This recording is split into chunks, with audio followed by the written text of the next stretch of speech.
చాలా తక్కువ టైంలో చాలా ఈజీగా ప్రిపేర్ చేసుకునే వన్ పాట్ రెసిపీ ఈ ఎగ్ బిర్యానీ. వంట ఈజీగా అయిపోవాలి కానీ స్పెషల్గా ఉండాలనుకుంటే ఇలా కుక్కర్లో ఎగ్ బిర్యానీ ట్రై చేయండి. చాలా టేస్టీగా ఉంటుంది, చాలా ఫాస్ట్గా అయిపోతుంది. ఫస్ట్ బాస్మతి రైస్ తీసుకొని నీట్గా వాష్ చేసుకొని 1కి 1.5 కప్ వాటర్ పోసి హాఫ్ అన్ అవర్ నానబెట్టుకోవాలి.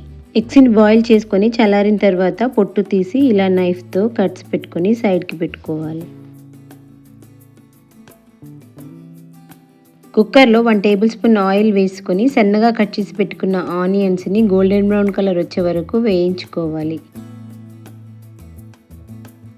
ఇవన్నీ మంచిగా ఫ్రై అయిన తర్వాత ఒక బౌల్లోకి తీసి పక్కన పెట్టుకోవాలి.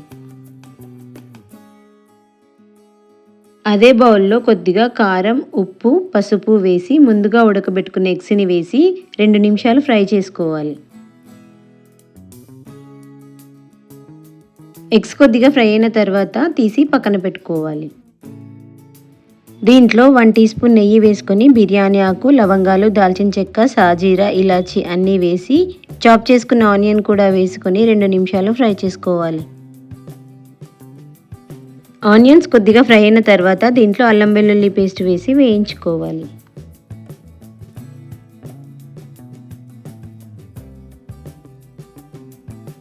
ఇవి మంచిగా ఫ్రై అయిన తర్వాత దీంట్లో 2 పచ్చిమిరపకాయలు, 2 టమాటాలని ఇలా కట్ చేసుకొని వేసుకోవాలి.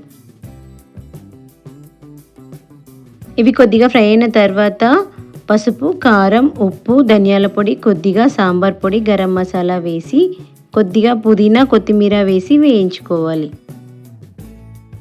దీంట్లో హాఫ్ కప్ గట్టి పెరుగుని వేసుకొని కలుపుకోవాలి.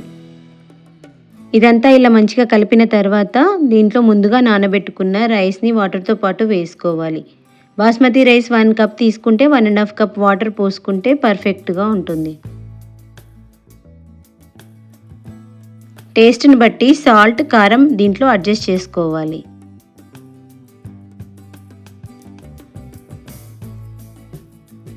దీన్నంతా ఒకసారి మంచిగా కలుపుకొని ముందుగా ఫ్రై చేసుకున్న ఆనియన్స్, బాయిల్ చేసి ఫ్రై చేసుకున్న ఎగ్స్ని వేసుకోవాలి. కుక్కర్ మూత పెట్టి హై ఫ్లేమ్లో ఒక విజిల్ వచ్చే వరకు పెట్టుకోవాలి.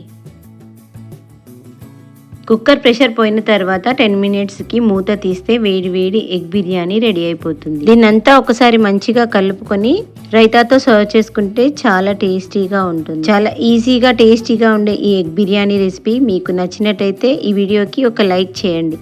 మీరు కూడా ట్రై చేసి ఎలా ఉందో కామెంట్స్లో చెప్పండి.